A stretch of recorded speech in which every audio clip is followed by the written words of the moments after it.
Welcome, all you beautiful people, to the Football Lounge.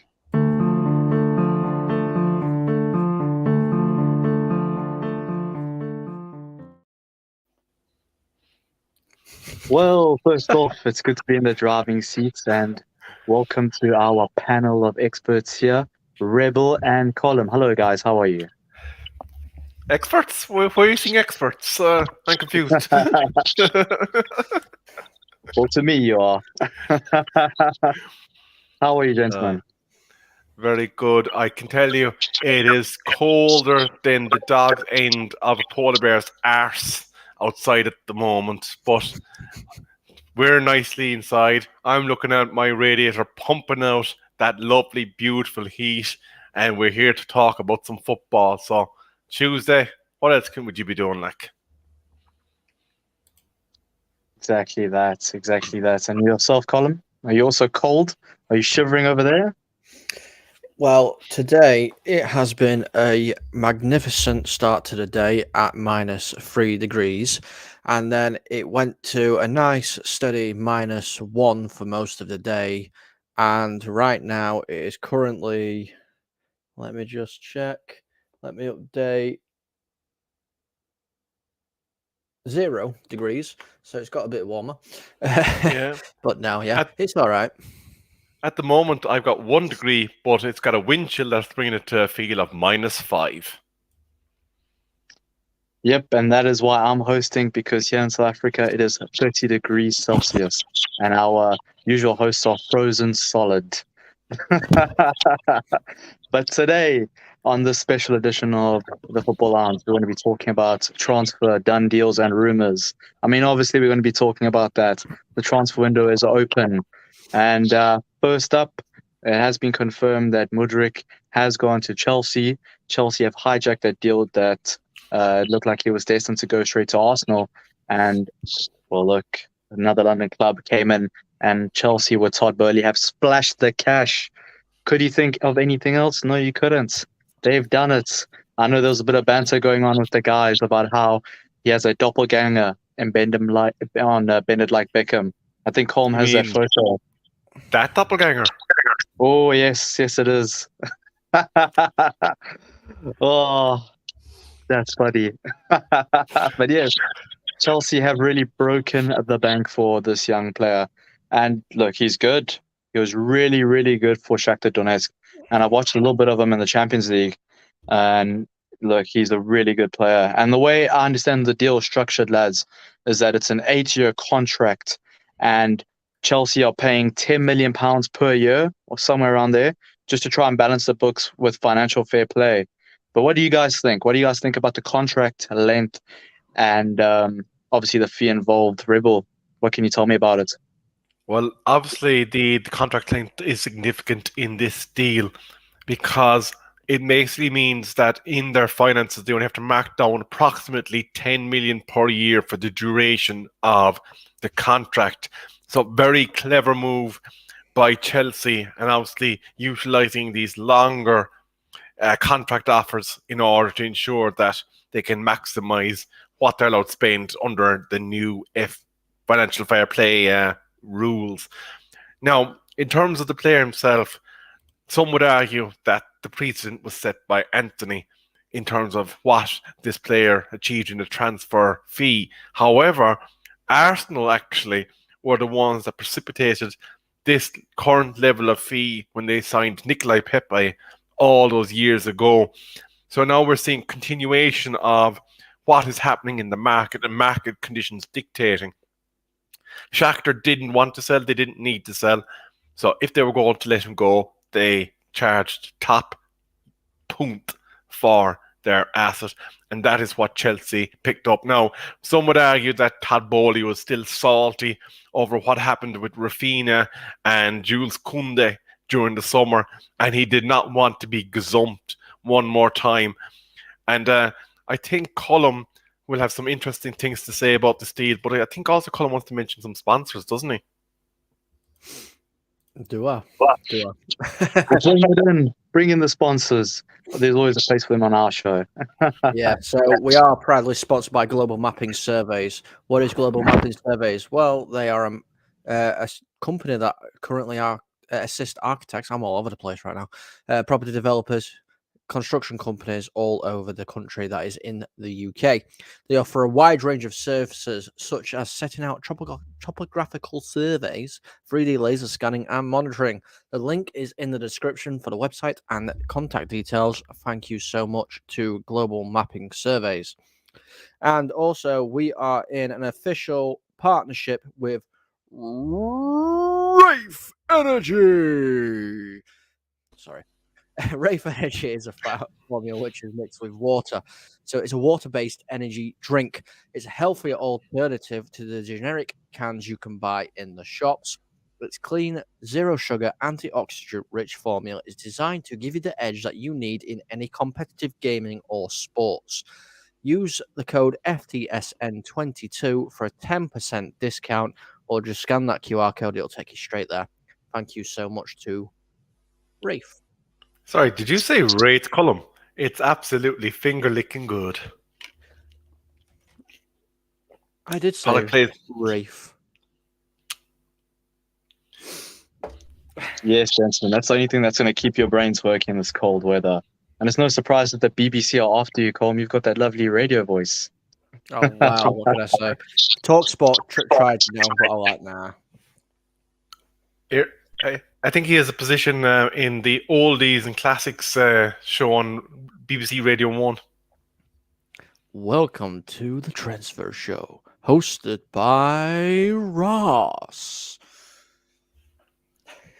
Yes, and now that we've got Mudryk out of the way, that's obviously the top headline of the transfer window so far. Let's move on to some other transfer done deals. Today, Frederick Gilbert has moved officially from Aston Villa to Strasbourg. Now, this is an interesting signing. Personally, I'm a Villa fan, and I've been a Villa fan my whole life. And if there's anybody here that's watching, any Villa fans, they'll understand that it's quite a sore departure. And for those that don't know what's been going on behind the scenes, Frederick Gilbert has been a part of the club for about 3.5 years. And I think the majority of Villa fans can actually say that the club mistreated Gilbert. We didn't register him this season, and to be fair, he's never put a foot wrong. It's just a bit unfortunate that maybe he's not the type of player that has the quality to take Villa to that next level, which is sad, but he's been a good servant for the club, and we wish him well. That is a free transfer. It was a mutual termination of contract, and yeah, I'm sure he will revive his career back in France. Next up, what other done deals have we got there, Colm? I know that you've got the archives. Bring on the next one. Well, we don't have a lot of done deals. I do have some breaking news, though, in regards to a football match, if anyone's interested before it starts. It does look like a certain team in Liverpool are basically folding on their game against Wolves in their FA Cup replay. Their team is Kelleher, Tsimikas, Conte, Gomez, Milner, Keita, Bajaric, Thiago, Carvalho, Gakpo, and Elliott. So it looks like they are giving Wolves a walk. Wow. Yeah, I've got that on my screen just behind me, and I'm ready for kickoff.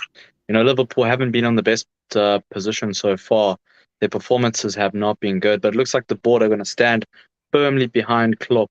And speaking of done deals, Cody Gakpo to Liverpool. How do we think that's going to plan out for all them? Is that a good signing? Yeah, it's a cracking signing. You know, Gakpo is a very, very good, promising player. Do I think he's going to fit at Liverpool? Time will tell. You know, I think he might have been better playing in the red of Manchester than playing in the red of Liverpool. But of course, I'm going to say that because I'm a Man United fan.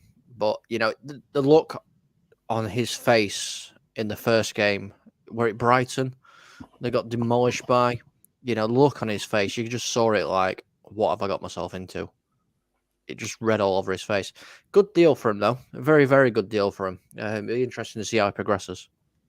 I agree with you, yeah. I think he wasn't expecting Liverpool to be in the state that they were when he arrived. There's no arguing the quality of Cody Gakpo. Great player, great potential, high ceiling in terms of where he can go.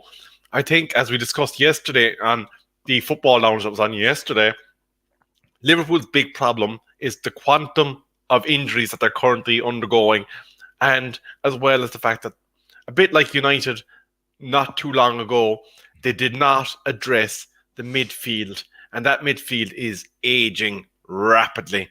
And without a platform in the centre midfield, it's going to be hard to get the best out of your Mo Salahs, your Gappos, your Diaz's, your Nunes's. Like, when you reel off their attackers, it's absolutely ridiculous. And I know Cullum said that they definitely miss Mane. I think, though, the key issue for them will be, number one, that they need to address the midfield, and number two, whether or not there's an appetite amongst their ownership to kick on and unveil the next era of Klopp football at Liverpool. Yeah, I agree with you guys. And I heard that Bellingham is on their watch list, whether he still signs a contract extension with Borussia Dortmund or leaves on a free soon, it's yet to be seen. But I think a player like Bellingham, a young maestro in midfield, is definitely something that Liverpool lack at the moment. It's, we can make a case for their injuries, but then what about Chelsea? Chelsea have got basically a full 11 out injured. And I know the circumstances are different with Graham Potter trying to still climatize to Chelsea and how big of a club it is. But you look at the type of business that Chelsea's been doing, and they've spent close to £400 million under Todd Boehly, where Liverpool are struggling to make any signings of depth within the club. It looks like it's going to be a tough couple seasons for them as they go through another transition phase. Interestingly, 100%. Sorry, Rebel. I've just got a little bit of hot off the press news. So I was a little bit quiet, so I do apologise. This has just come out in the last couple of minutes. It's official, confirmed agreement. Wolves sign Pablo Sarabia on a permanent deal from Paris Saint-Germain for a fee of €5 million. Contract is signed until June 2025. Got to say, I'm impressed by the business Wolves are doing in this January window. They definitely should be rocketing up the table and away from any potential relegation trouble. And just, Ross, as you did mention Chelsea, because I do want to get your viewpoint a bit on the summer window. I know it's looking in the past now at this stage, but some would argue that Tuchel arbitrated for players that currently aren't of use to Graham Potter. I was speaking with a Chelsea fan today during my lunch break, and he's saying Koulibaly, Aubameyang, Sterling, and amongst others, they're not fit for purpose in this Graham Potter Chelsea side. And he started listing the numbered players that needed to be moved before they even started to address the mediocrity of the local boys. And he got up to 10, 11 members of the squad before he had even caught a breath. No, it's true. And that was the whole decision that was being ridiculed when Tuchel was sacked and they brought in Graham Potter. Why was Tuchel given the license to buy players that he thought would be good enough to play in his system, only to change that system and manager at the last moment? For me, I didn't understand that at all. It's not FIFA. We can't just put a bunch of stars in one team and think it's going to perform. No, not at all. And Koulibaly has been okay. I think that there's question marks over longevity because he is in his 30s. He's not going to be able to play at the peak of his powers for many more years. So buying a player like Koulibaly at his age might be questionable. Quality and class, it's permanent, unlike form. And he's just going through a bad patch at the moment. Aubameyang, horrible signing that. I mean, we saw how toxic it was with him at Arsenal. Obviously, the Netflix series gave us a little behind-the-scenes glimpse to it.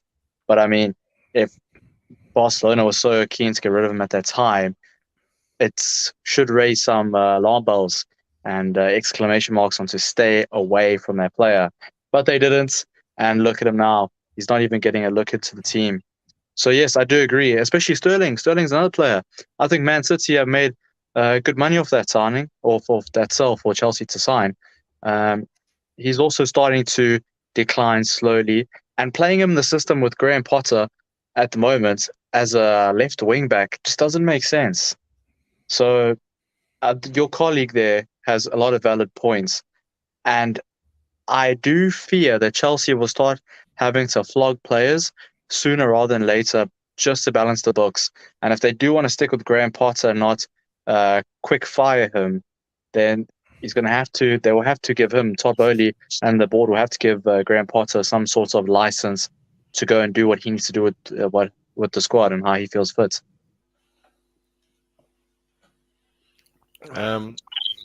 Sorry, just a bit of breaking news as well. Colm had his bit there a second ago, but Fabrizio is a busy man at the moment, and he's saying that Napoli director Guntoli on Azedini Uneci deal, Leeds are now in the race. So Leeds are looking to strengthen their position, and they can confirm that they're discussing a keeper swap deal at the moment. So looks like Leeds are looking to reinforce their midfield with a deal for a Napoli player.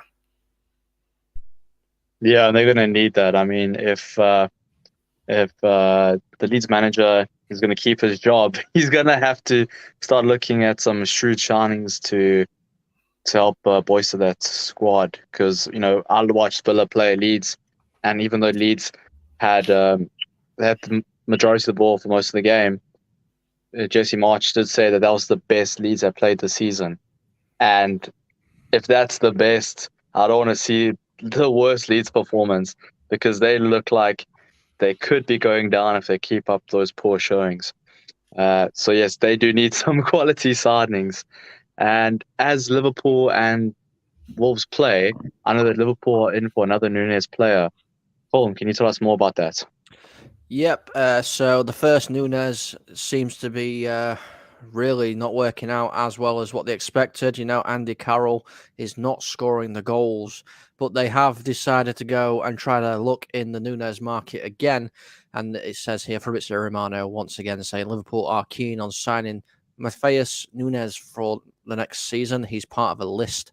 Been told potential Liverpool move was already discussed ahead of his move to Wolves. He's not the only alternative to Jude. He's not an alternative to Jude Bellingham, but one more option as Keita /Oxlade could leave. Yeah, I'm glad that Fabrizio mentions Keita and Oxlade-Chamberlain, because let's be honest, those two players are not good for Liverpool. They're not the type of players that can keep Liverpool fighting for the top four, let alone the Premier League. And it is a shame, especially for Keita, because he arrived from RB Leipzig on a huge, huge fee. Plus, there was a lot of hype around him. The hype around him was massive, and it's quite a shame that he didn't live up to that expectation. As for Oxlade-Chamberlain, he's always had injury niggles. So, yeah, I think they'll do good for mid-table teams or teams that are just trying to stay above the relegation zone. That's I'm just surprised Liverpool are going for another Nunez if the first one wasn't that good. Yeah, it's definitely an interesting one, considering that he's not with Wolves all that long. Now, I'm just looking at his statistics here there on the screen, and he's got in 20 appearances in the Premier League and the EFL or FA Cup, has only got a solitary assist to his name. So isn't very prolific in providing the goal links to the strikers. Now, that being said, Wolves are probably a bit deficient up top anyway, so it might be more of a case of lack of forward quality that to finish their dinner, as a Monday would say on the Man United agenda. But given the fact that he's been so recently transferred to Wolves, I'd imagine he would cost quite a substantive fee, because Wolves, a bit like other clubs in the Premier League, do not need money. So they can resist the overtures of the so-called bigger clubs. Just going off what you're saying there, Rebel, obviously you brought in some stats there. If people know me, I got myself a little nickname. I mean, if you look at his whole career, I know he's only 24 years old, he's not old. He's still got time to progress. You know, he could play in multiple places. You know, attacking midfield, centre midfield, defensive midfield, right midfield. He plays a lot better from the centre midfield, playing 81 times, 6 goals and 9 assists throughout his career. You know, attacking midfield, 14, 2 goals, 3 assists. The worrying thing that I would say, if he's been brought in to assist or score, the fact he's played 162 games and only scored 11 goals and 13 assists throughout that whole time, and he's played over 10,000 minutes of football, is a very big concern. And I don't see why Liverpool would be going for him. Because let's face it, his market value is around what? 45 million euros. Yeah.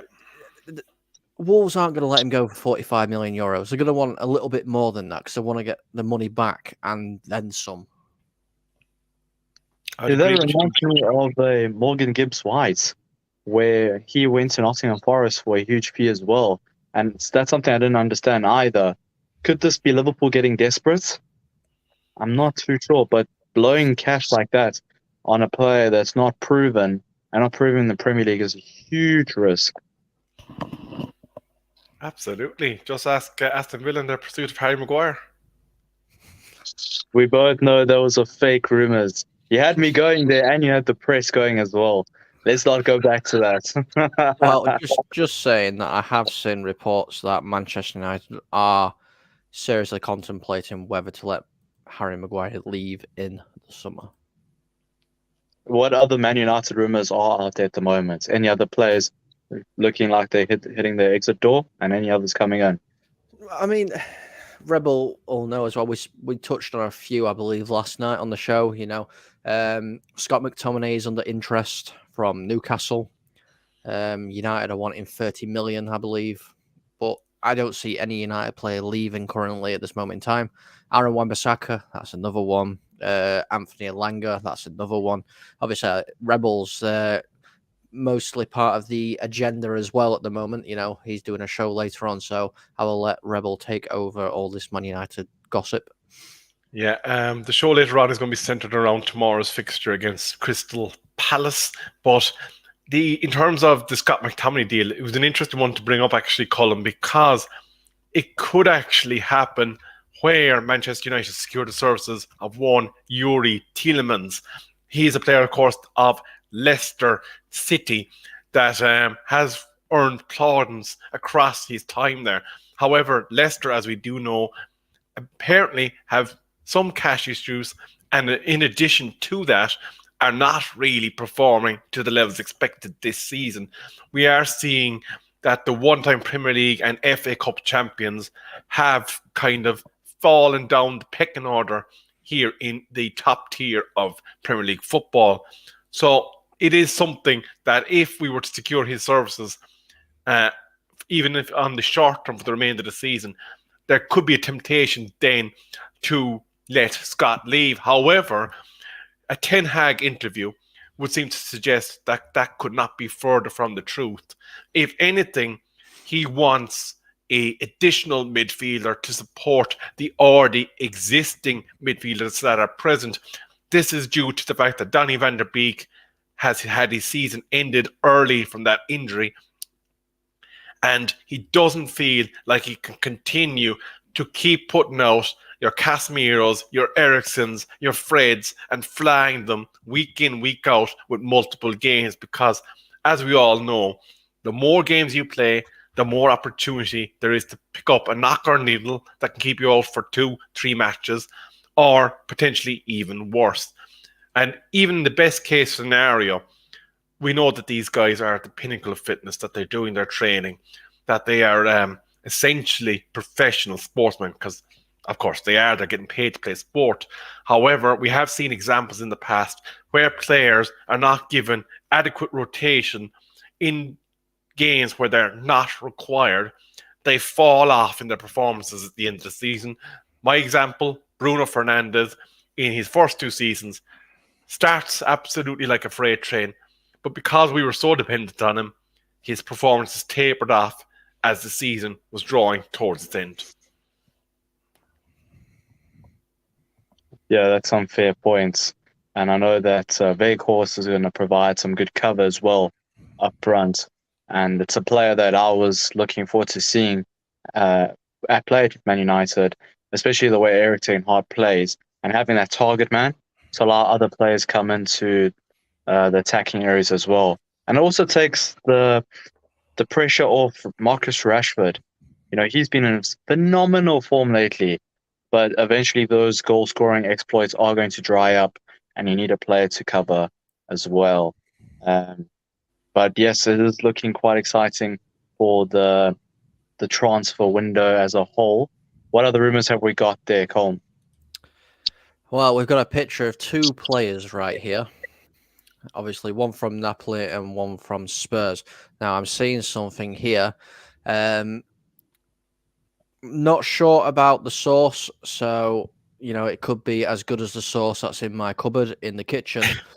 But it's saying just in, Harry Kane will be sold in the summer. The economics of keeping him are not feasible. £80 million lost plus the 14 million in wages for one season is breaking no news. longer happening. Elliott has just scored a wonder goal for Liverpool. It's now 1-0 Liverpool. He has scored a belter from 30 yards. Sorry, please continue. Sorry, if anybody's interested, Forest Green are beating Birmingham 1-0. But yeah, so they're saying that the £80 million that they lost, because obviously is not worth £80 million anymore, and the £14 million in wages he gets just for one season is no longer feasible. That's the word. Yeah. Interesting one on Harry Kane. Obviously, you talk about the source. I'd imagine there's more silverware in that cupboard as well than there's in Tottenham's, but that's beside the point. But in terms of Harry Kane, obviously he's had his injury moments in the past couple of seasons, so he will come with that baggage. Additionally, you have to deal with one Danny Levy, who will be an absolute pain in the keister to extrapolate a deal out of. Now, if Manchester United are in a position where money don't matter, then obviously that will make him a bit more tenable. But in terms of the players in front, I have a feeling that we haven't seen the best of the man on the left of that screen.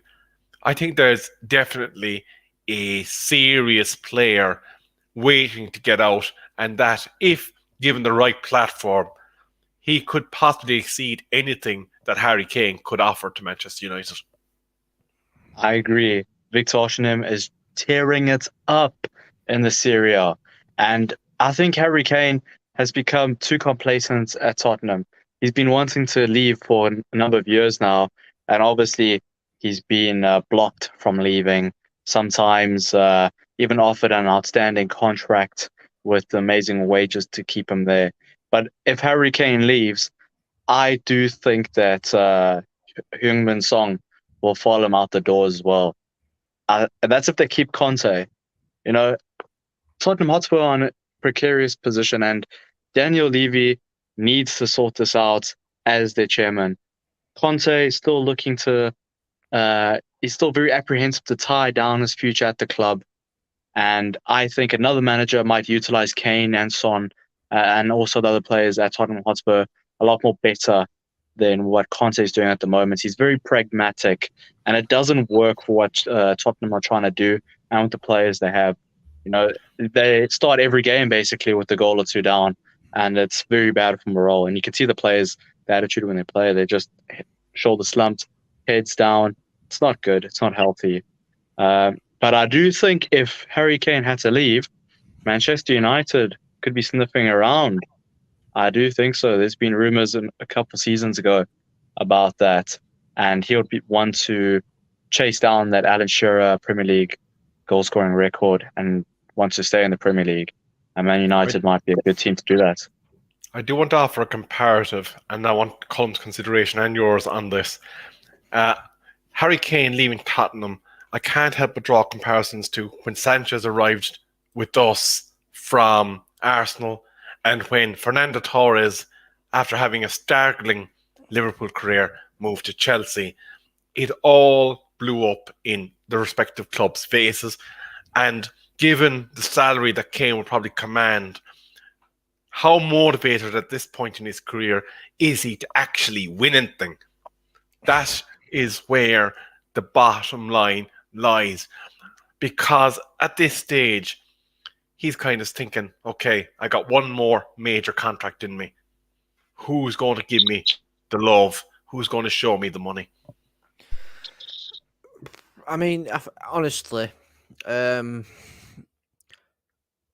don't think Harry Kane is good enough to play for a Arsenal, a City, a United. I don't think he is, because if he was as good as what everybody makes out he is, then surely a club of a bigger stature. I'm not saying that Spurs aren't I am saying Spurs aren't a big club, because they're not a big club. They've not won a trophy. I can't remember the last time they've won a trophy. Yeah, okay, you got to a Champions League final, God knows how many years ago now, but still, you bottled that still. But somebody would have come in and put in a bid for Harry Kane, even if Tottenham turned around and said, no, he's not for sale. Somebody would have gave him too much money for Levy to turn around and say, no, I'm not taking that. And who's actually, there's been rumours about it. Yeah, okay, Man United have been sniffing around him, but that's all it's been. That is all it's been. And no other big clubs come in for him.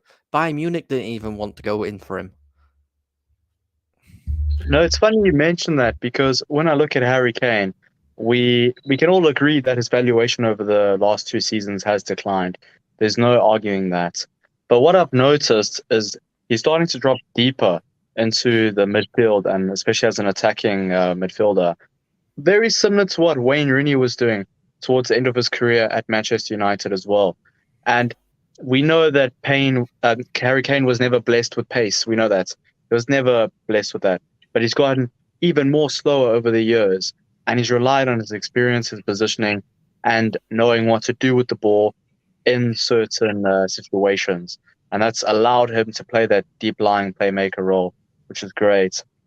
I have to make a case. I do think that he has got a lot of quality, and he could do the job at a team like probably Manchester United, because I would argue that Man United under Ten Hag do need a better target man, a better player to hold the ball up. And we know that Weghorst is just a temporary solution. We all know that. But Tottenham at the moment are not good. Since Pochettino left, and arguably after even Jose Mourinho, their club has just been on a downhill. It's been staggering with the squad, and the players that have been there already have also started to decline, most notably Son. How can a player that got the Golden Boot last season go from playing like that to how he's playing this season? I mean, the proof is there. Something's not right at that club. Can I just offer my opinion? If Manchester United were to go raid a Tottenham Hotspur asset, with all due respect to Harry Kane, on his day, absolutely excellent player, but I think there's younger versions of what he can bring available. If we're going to raid somebody of that experience level, I want Son.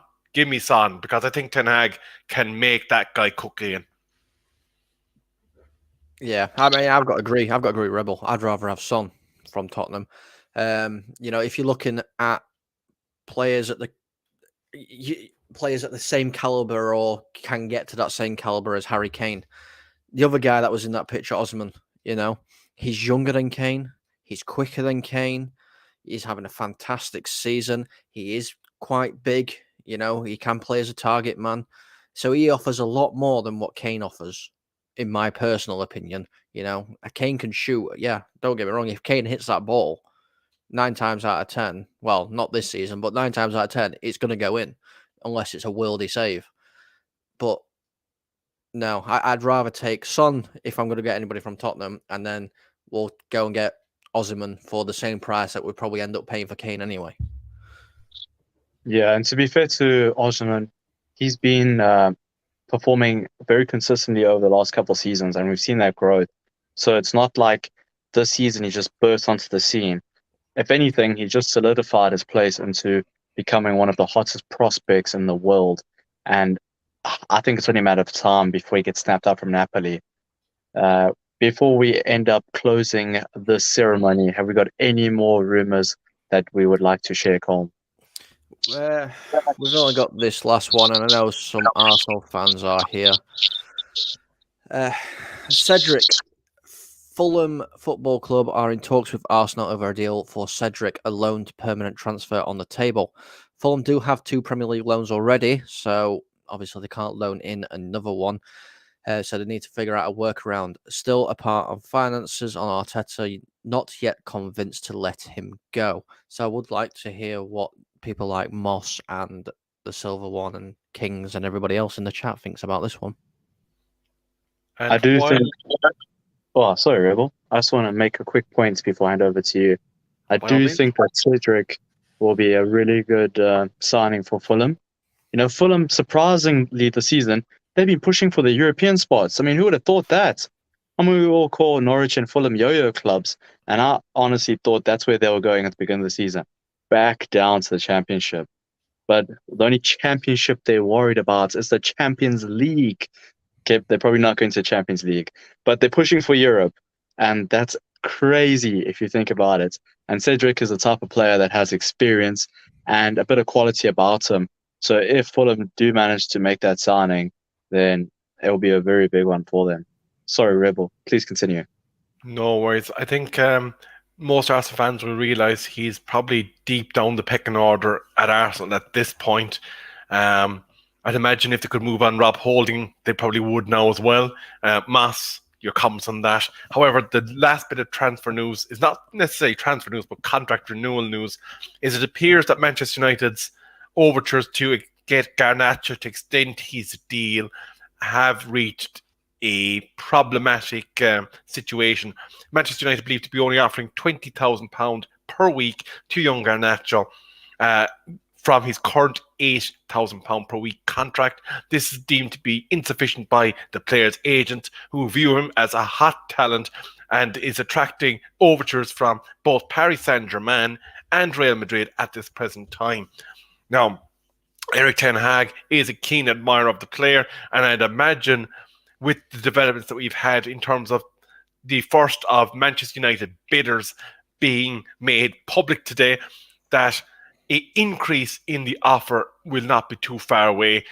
What is clear, though, at this point is that Manchester United cannot afford to stand in the ceremony, because this is a talent that will be whipped away from us if we do not act. Agents are the rot of football. I think that this is going to be a big problem. Garnacho is doing well at Manchester United. There's no denying that. But what they're asking right now, for me, I just look at it as unreasonable. They shouldn't be putting those type of requests in. Honestly, right, yeah.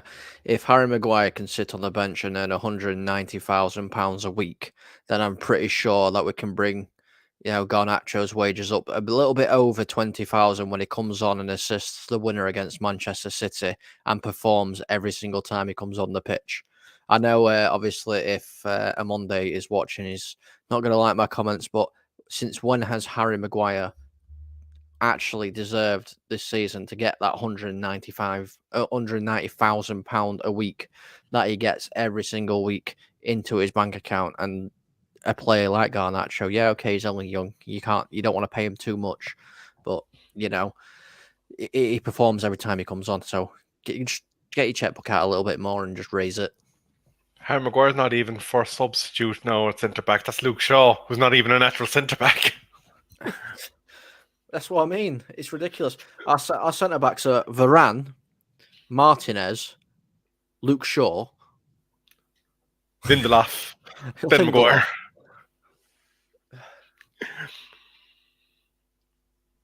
No, I find it a little bit disrespectful to Harry Maguire.